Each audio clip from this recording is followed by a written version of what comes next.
Gravando então, mais uma vez bem-vindos, boa noite. Vamos concluir o nosso conteúdo falando, então, terminando a nossa fala sobre o contrato de mandato.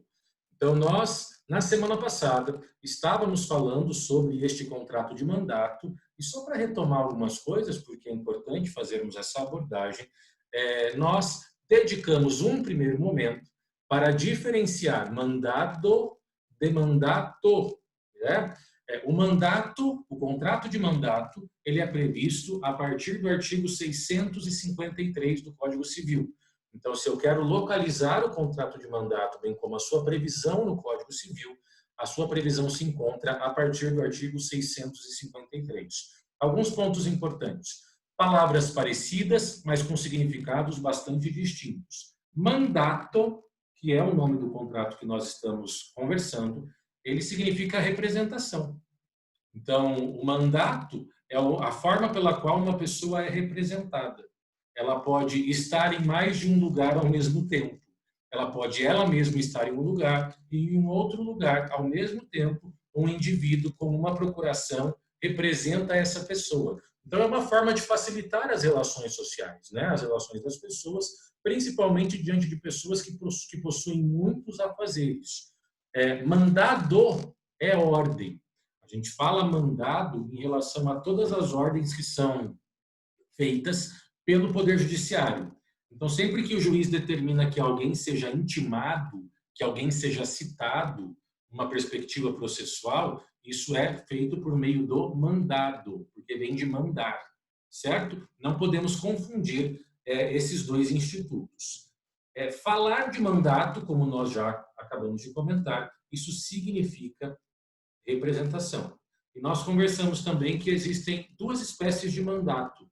Nós temos um mandato legal ou judicial e nós temos um mandato consensual ou voluntário. O mandato, a representação legal ou judicial, ela deriva da lei ou da ordem de um juiz. Então, nós temos legalmente previsto que o pai ou a mãe, os genitores, são representantes legais dos seus filhos, enquanto estes forem menores. Numa circunstância de incapacidade absoluta, os genitores, aqueles que possuem o poder familiar, a guarda daqueles filhos, são as pessoas que vão representá-los. Isso é uma representação legal. Mas eu posso ter também uma representação judicial. Quando que eu tenho uma representação judicial? Quando, durante um processo, o juiz nomeia um curador. Quando que vai acontecer essa hipótese do curador, né? Quando que isso aparece no processo? É uma situação bastante simples. Quando a pessoa atinge 18 anos, em regra, ela se torna maior. Ela é maior de idade. Sendo maior de idade, ela tem a possibilidade de exercer todos os atos da vida civil por si só, sem qualquer tipo de representação ou assistência. Acontece que um indivíduo maior, capaz, pode se tornar incapaz, seja por uma doença, seja por um acidente.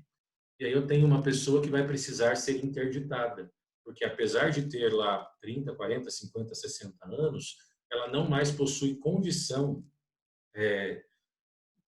intelectual mesmo de praticar os seus atos. Ela faz uma grande confusão e tudo mais. Então eu preciso interditar essa pessoa. Para que serve a interdição?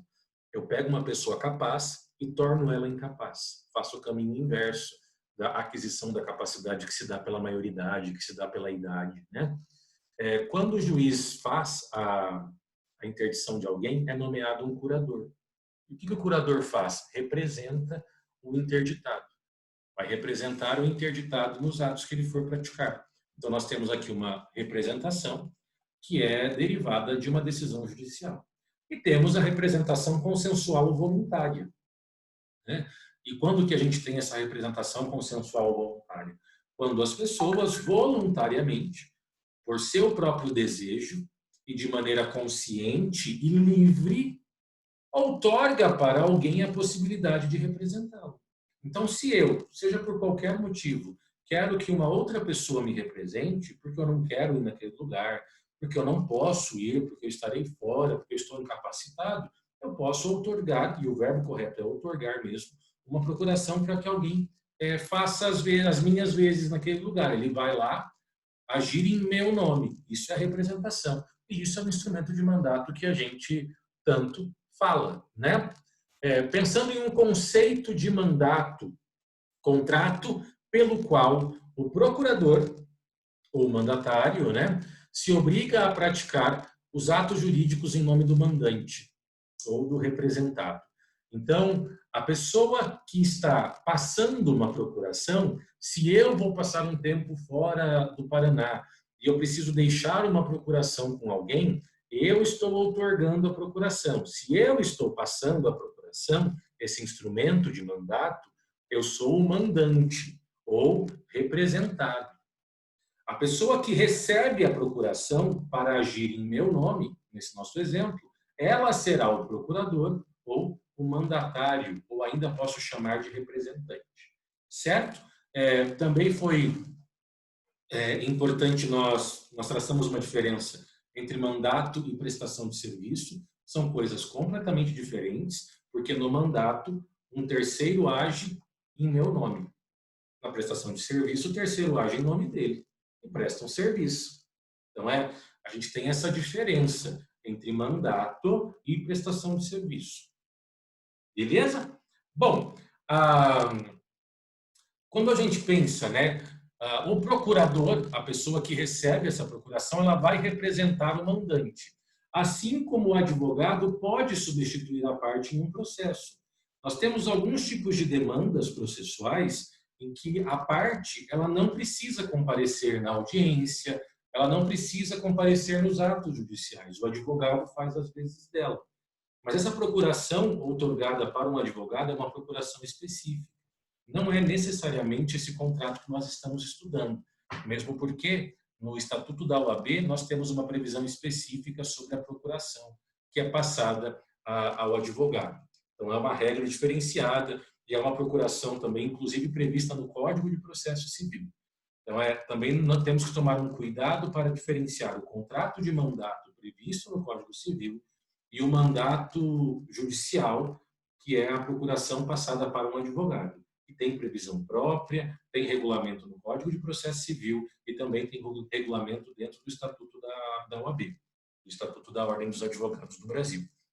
Também é importante nós relembrarmos disso. Me lembro que na semana passada eu comentei contigo sobre aquele exemplo da Natália, da professora Natália, que participou de um casamento, ela representando a noiva. O mandatário, a pessoa que recebe a procuração do mandante, né, ele fala em nome do mandante, daquele que lhe outorgou, que lhe passou a procuração. Acontece que o mandato, ele autoriza o indivíduo para a prática de atos jurídicos, mas não para a prática de atos materiais ou para fatos específicos. Eu lembro que eu comentei com você. Eu não posso passar uma procuração para alguém para que essa pessoa vá em meu lugar prestar um concurso público, fazer um vestibular. Não posso fazer isso. Ou para fazer um exame. Isso não tem cabimento. Então, é só para atos jurídicos, para circunstâncias que possuem relevância dentro do mundo jurídico, dentro do mundo do direito. Certo? Quando eu falo em procuração, você precisa entender que só existe mandato consensual se houver procuração. A procuração é, por excelência, um instrumento do mandato. É a procuração que externaliza, que concretiza esse contrato de mandato, essa possibilidade de representação e essa possibilidade de falar em nome alheio e representar essa pessoa. Aqui, nós precisamos voltar naquelas categorias em que nós dividimos o mandato legal judicial do mandato consensual. Quando eu falo de procuração, a procuração é o instrumento do mandato consensual ou voluntário. Porque no mandato legal, a própria lei estabelece essa figura da representação, então não precisa de procuração. E no mandato judicial, o próprio juiz, por meio de uma decisão, estabelece essa relação de representação. Então, mais uma vez, eu não preciso, não há a menor necessidade de uma procuração. Só haverá procuração diante de um mandato, contrato de mandato consensual ou voluntário. Fora das hipóteses legais e judiciais, certo? Bom, a procuração é o instrumento do mandato e é a prova de que o indivíduo está autorizado a agir em nome de terceiro. Pela previsão que nós temos no Código, procuração verbal é válida? É, mas a pessoa com quem o meu representante está negociando, ela pode exigir do representante a comprovação de que ele é o procurador. E aí ele vai ter que mostrar a procuração por escrito. Então, por mais que o Código estabeleça a possibilidade de uma procuração verbal, ela acaba não sendo viável. Porque se esta pessoa, uma outra pessoa, exigir da pessoa que me representa, né, do procurador, ele vai ter que apresentar alguma coisa. Se o contrato de mandato foi só verbal, como é que ele vai apresentar isso? Então, eu posso ter um grande prejuízo por meio de uma procuração exclusivamente verbal. Mas não podemos nos esquecer, o artigo 656 vai falar da possibilidade de procuração verbal, mas ela não é viável. Não é, em momento algum, viável. Ela pode ser exigida por escrita e ainda com reconhecimento de firma, inclusive. Nós estamos falando do 657. Bom, características do contrato de mandato. Importante. O contrato de mandato previsto a partir do 653, né, no Código Civil, é o contrato de mandato consensual, porque o legal e o judicial estão previstos em outros lugares. Então, quais as características do mandato consensual? Primeira característica, ele, via de regra, é gratuito, mas ele pode ser oneroso. Então, se eu passo uma procuração para um amigo meu, para fazer algumas coisas específicas, ele pode não cobrar nada e está tudo certo com isso. Agora, eu posso ter um contrato de mandato oneroso, em que a pessoa que me representa cobra para ser representante. Nós temos muitas pessoas que trabalham como representantes. É que eu não estou falando de representante comercial. Quando eu for trabalhar com a representação, o contrato de representação, a gente vai diferenciar do mandato também. Tranquilo, teremos um vídeo sobre isso. Mas aqui eu estou falando que existem pessoas que cobram para exercer essa função de procurador, para ser procurador. Não tem problema nenhum em relação a isso. Quando o advogado é contratado como procurador da pessoa para atuar em juízo, ele está cobrando. Inclusive, ele não pode agir de maneira gratuita. Existe uma vedação no nosso Código de Ética de advogado que fica advogando de graça. Não se pode fazer isso, né? Enfim, então ele pode ser gratuito ou pode ser oneroso. Aqui nós temos uma flexibilidade. Mas temos um ponto importante. Ele é sempre personalíssimo, porque o contrato de mandato, ele exige uma relação de confiança. Eu só passarei uma procuração para uma pessoa que eu confio. Então, essa pessoa, eu confio nela, e não no irmão dela, no pai, no filho. Eu confio na pessoa. Então, o contrato de mandato tem por característica ser um contrato personalíssimo. Então, não posso simplesmente sair por aí achando que qualquer pessoa me serve. Não é assim que as coisas funcionam. Então, essa é uma regra, efetivamente uma regra. Quais as obrigações do procurador, daquele que me representa? Primeiro, ele tem que ser diligente, ou seja, ele precisa ser responsável e aplicar também a sua capacidade em favor da pessoa que ele representa.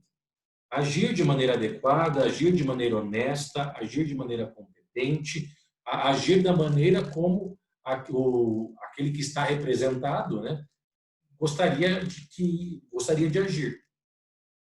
Além disso, ele precisa observar e cumprir todas as instruções que foram determinadas. Então, eu posso ter um contrato de mandato genérico para que a pessoa me represente de maneira geral, sem muitas especificações, e aí a pessoa vai ter que agir com capacidade, diligência, compromisso, competência, cuidado, enfim, honestidade, blá, blá, blá. Mas eu posso delimitar, dizendo, olha, outorgo a você uma procuração e você precisa fazer isso, isso, isso, isso. Se eu tenho especificação daquilo que o procurador deve fazer, isso deve ser respeitado. Ok? Uma outra obrigação que nós temos do procurador, ele precisa prestar contas da sua gestão. Tudo o que ele for fazendo em nome do representado, né, do mandante, ele precisa prestar contas, informar, dizer, justificar, expor, apresentar. é dever dele prestar contas. Se ele exercer mal os seus poderes, a sua função, ele pode ser responsabilizado por dano material, inclusive por dano moral. Vai depender do prejuízo que ele causar para o mandante, né? Temos aqui uma situação, né, dele poder ser responsabilizado. Ele também poderá ser responsabilizado no caso de subestabelecimento. O que é subestabelecimento? Né? O que é subestabelecimento? É quando o procurador transfere a sua responsabilidade para outras pessoas. Professor, mas o senhor não acabou de falar que o contrato é personalíssimo? Sim, o contrato não deixa de ser personalíssimo por causa do subestabelecimento. Por quê? Porque a responsabilidade continua sendo do procurador. Então, o procurador pode subestabelecer? Via de regra, sim, a não ser que haja uma proibição. E por que se aceita isso? Porque se eu confio em uma pessoa para que ela seja o meu procurador, eu, consequentemente, confio nas suas atitudes. E se ele indica uma outra pessoa para fazer isso, eu estou confiando nas suas decisões. Então, faz parte da cadeia de confiança aceitar o subestabelecimento. Acontece que, se o procurador subestabelecer para um terceiro e esse terceiro fizer cagada, quem responde é o procurador. O procurador está assumindo um risco em subestabelecer. E ele poderá ser responsabilizado caso a pessoa que ele passou essa responsabilidade haja mal ou cumpra mal os seus deveres, certo? Então, posso ter subestabelecimento no contrato do mandato? Posso, desde que não haja uma proibição. Eu posso ter um contrato de mandato representado por uma procuração e estar claro ali na procuração, não se admite subestabelecimento. E aí, o procurador não poderá subestabelecer. No silêncio do contrato de mandato, é plenamente possível o subestabelecimento. Lembrando sempre que a responsabilidade vai recair sobre o procurador, independente de ter tido culpa no prejuízo ou não. Quem mandou indicar uma pessoa incompetente é problema dele. Ok? Obrigações do mandante. O que o mandante precisa fazer? Aquele que outorga a procuração. Primeira obrigação é outorgar a procuração, passar a procuração. Sem a procuração, o outro não vai conseguir fazer nada. Além disso, se for um mandato oneroso, ele precisa fazer o respectivo pagamento. Ele tem a obrigação de realizar o respectivo pagamento. Ou, ainda que seja um mandato gratuito, mas se o cumprimento da obrigação prevista na procuração gerar custo, ele precisa adiantar o valor necessário. Então, você outorga uma procuração para alguém para que essa pessoa vá te representar em uma reunião em Curitiba, porque você não pode ir.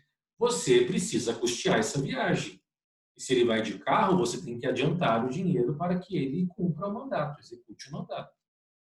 Simples assim, né? Então, não é só pagar a remuneração se o contrato for oneroso, mas se o exercício desse mandato envolver custo, despesa com alguma coisa, o valor dessa despesa precisa também ser repassado. O mandante também é obrigado a cumprir as obrigações assumidas pelo mandatário. Então, quando eu envio alguém, um procurador em meu favor, essa pessoa pode, porventura, firmar um compromisso lá. Então, nesse exemplo de Curitiba, mandei uma pessoa para Curitiba, um procurador para Curitiba, para ele assinar um contrato em meu lugar, porque eu estou comprando uma casa. Não posso ir lá assinar a escritura, passei a procuração para alguém para que ele vá lá assinar em meu lugar. Ele está assumindo uma obrigação, assinando um contrato de compra e venda.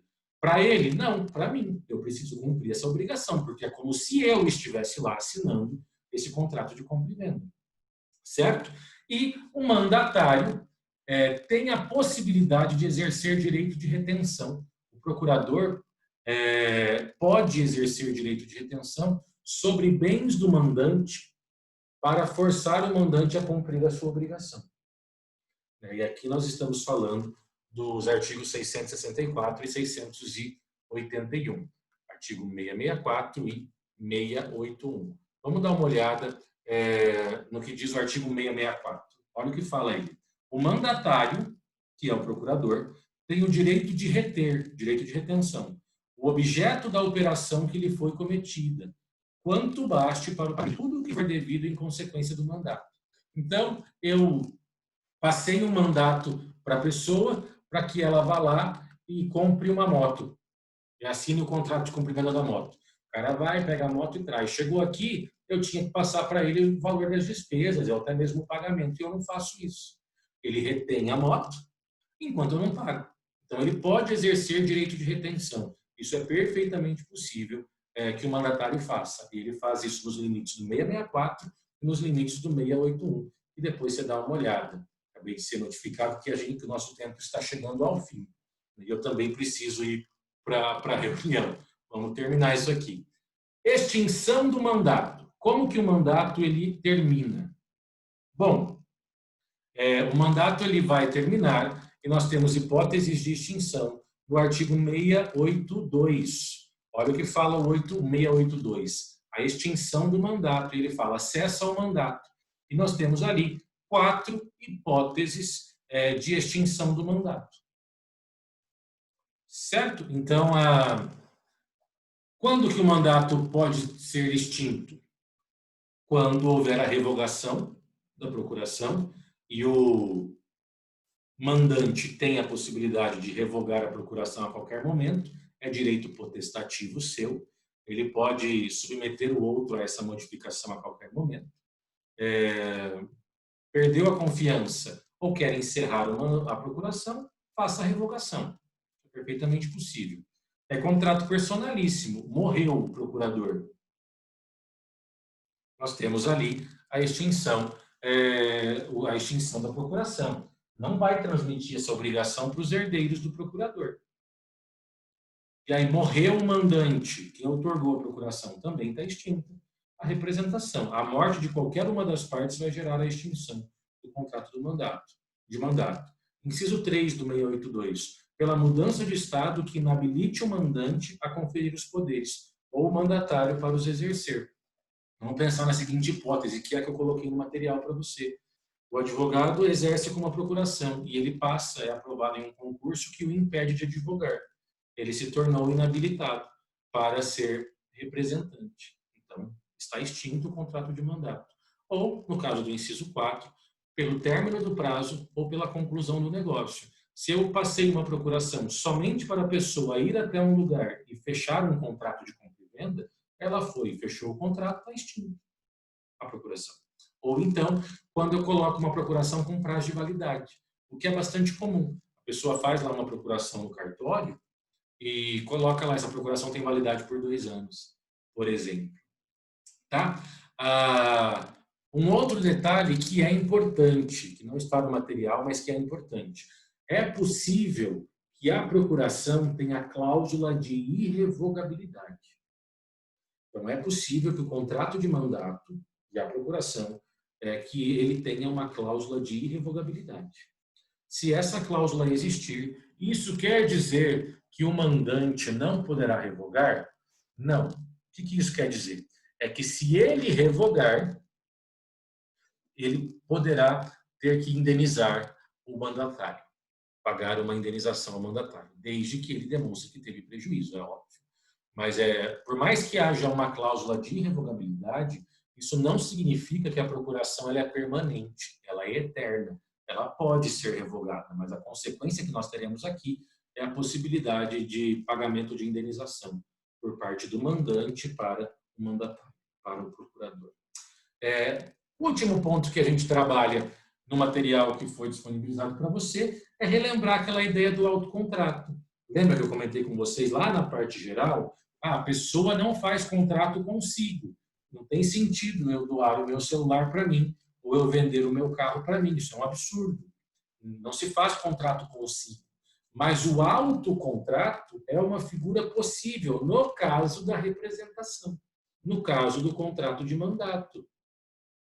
Né? E aí o mesmo exemplo que a gente usou lá no início do semestre. Se eu vou viajar e passo uma procuração para um amigo meu para ele vender a minha casa, porque eu quero vender a minha casa, e eu coloco ali o valor que eu quero na casa, e esse meu amigo entende que o valor é legal e ele quer comprar, ele vai aparecer no contrato como comprador Como vendedor será o meu nome, mas representado por ele. Ele vai assinar como vendedor e comprador. Só que o vendedor serei eu, ele só está me representando, mas ele assina pelos dois lados. E isso a gente chama de autocontrato. Isso é possível? Perfeitamente possível. Só nesses casos de representação. Tirando a hipótese de representação, eu não tenho a figura do autocontrato. Beleza? Alguma dúvida até aqui?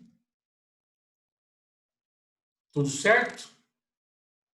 Acho que é isso. Com isso, a gente finaliza o material e a avaliação ela vai até o final desse material. São, se eu não estou enganado, 8 conjuntos de slides, né? 8 arquivos, desde compra e venda até agora que finaliza mandato. Tem aí um bom conteúdo para você estudar. Lembrando sempre, eu vou gravar as aulas sobre os contratos faltantes assim que eu postar. Não é objeto de prova. É interessante que você assista para complementar a sua formação, mas assim que eu postar, eu aviso a Heloísa, terminando o material, mando para a Heloísa, para que vocês tenham isso de uma maneira bastante completa. Tá bom? No mais, nós ficamos por aqui. Dá uma olhada em todo esse material, dá uma estudada. Qualquer dúvida, entre em contato comigo, me manda mensagem e a gente se vê. Na prova, eu não sei se vai ter aquela explicação antes da prova ou não, não tenho ideia. Mas a gente se fala até lá. Tá bom? Boa aula para vocês. Logo depois aí com o Rodolfo. Ô, professor, deixa eu tirar uma dúvida. Diga, Leonardo. E a formativa vai ter? Não, relaxa. Não? Tá tranquilo. Não deu tempo de pensar nisso. Foi tudo. A ideia era da aula mesmo. Não se preocupa com isso, não. Ah, Tá tá tranquilo bom? então. Obrigado, professor. Boa Nada. noite. Boa noite. Então, se cuidem, fiquem com Deus. Feliz Dia dos Namorados para as pessoas que vão aproveitar esse momento, né? E caso você não esteja nessa época, não vai arrumar dor de cabeça uma hora dessa para ter que gastar com presente. Espera passar, aí você se enrosca, né? Não vai gastar dinheiro agora, né? Vai que não dá certo, leva um pé na bunda, a pessoa só te pega para que você dê presente. E eu disse pegar não no sentido péssimo da palavra, não me entenda mal, por favor. Vamos lá, então. Fiquem bem, se cuidem. Bom feriado, descansem. Até mais. Tchau, tchau.